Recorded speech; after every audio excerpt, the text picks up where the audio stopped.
What's going on, guys? Welcome back to Ride or Die Canines. This is Joe. I got Baby here today, who is a compulsive leash puller.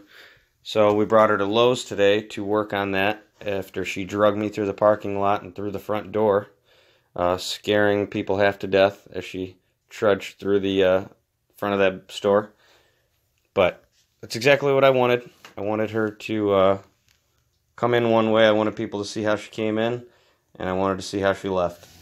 We spent about 25 minutes with her, and you guys can see the results here over the next few minutes watching this video. So what I have is a clicker with a bag full of Bill Jack wet dog food on my hip there. My right hand's the clicker. Every time she looks at me, does what I want her to do, I hit the clicker and I give her a treat. I'm really not punishing her for doing any of this pulling. However, I'm not actively letting her pull me. I'm just giving her enough leash pressure to not be able to drag me through the store. And just doing that, and every time she looks at me, click and reward, click and reward. Eventually she stops being distracted and ends up giving me all the focus I want. Like I said, didn't spend too long in the store here, and I think we got a ton accomplished today. As you can see there, already someone walking by that she didn't even acknowledge. So as we go on in the training, she's less and less distracted by her surroundings. As we're initially, if she would look at me and even give me a glance, I would click and reward immediately just to keep that focus, get her to acknowledge what she was doing and what she was being rewarded for. Now I'm bumping up my criteria a little bit, whereas I make her look at me for 5 seconds and then I reward. Then I make her go for 10 seconds before I reward. And now we have to do a twist and a turn before I reward.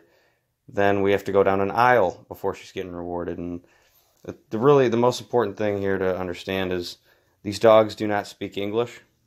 So when I see people walking through my neighborhood with their dogs and they're smacking them or yelling at them or screaming at them because they're pulling on a leash, the dog does not speak English, and you just look mentally unstable.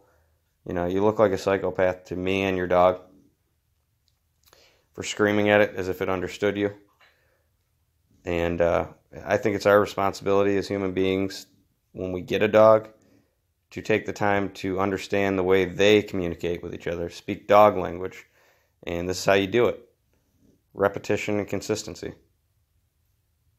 You can see here, I'm not saying anything to her at all, but here, she looks at me, made her hold it for a couple seconds, boom, I click and reward. Now, we take a turn. I like that she's still focusing, I click and reward. And we just keep bumping that criteria up a little bit more every time. You see the tail wag, she's enjoying this. None of this is being forced on her, so to speak. I mean, she's really enjoying it as much as I am. And it's going to make my life a lot easier when I want to take her places. She's going to happily go through the store without pulling me. Now we change up the environment. We brought her to the refrigerator aisle, so there's more. As you can see, there's the carpet roll on the wall, different smells that come with that, different people that are surrounding us. Just the overall different picture here that she's seeing, and I'm expecting the same results. And obviously she's responding exactly how I want her to. Now we got my brother, who is, I love to death, but is the exact opposite of someone who knows anything about dog training. But he was a perfect example to use here. As you can see, he's walking her down this aisle.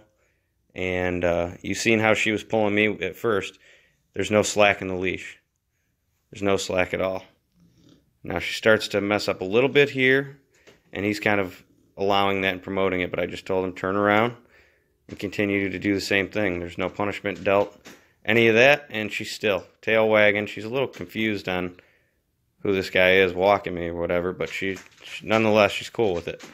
She's not dragging him. That's the important thing. We're not working on a perfect heel right now or any of that. We're just working on focusing on me or focusing on whoever is at the end of that leash with her, and giving them the respect they deserve by not pulling on them. I could put a 5-year-old child on the end of that leash, and she's going to do the same exact thing she's doing with him and me. So now we brought Mavis into the store, 5 months old. She's our keeper female off the Prince and Luna breeding. And man, the amount of training we've, the level we've gotten her to in the last couple of weeks is just unbelievable. She's very, very receptive. I see people online with protection dogs, service dog, German Shepherds, Belgian Malinois, dogs like that doing these kinds of things at this age. I really don't see too many American Bullies. There's a few of you out there, but I really don't see too many American Bullies doing these types of things. I mean, look at the level of focus. This is why selectively breeding highly intelligent dogs, mentally sound dogs, structurally sound dogs, with the perfect amount of prey drive, defense drive, pack drive, it all needs to be in balance to create the ultimate family pet, companion, dog that can do competitive athletic sports. Me and Mavis are we're looking into getting into French ring Schutzen sports, which really tests the dog's temperament, obedience, different types of drive they test for, to show that this is the all-American dog right here. It can do everything and still look amazing at the same time. Check her out, man. I mean, that dog lives to please, lives to train and have fun.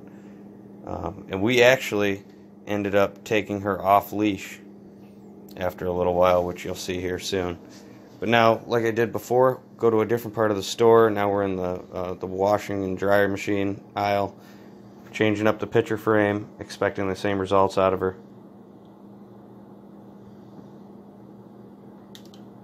Really focused on me.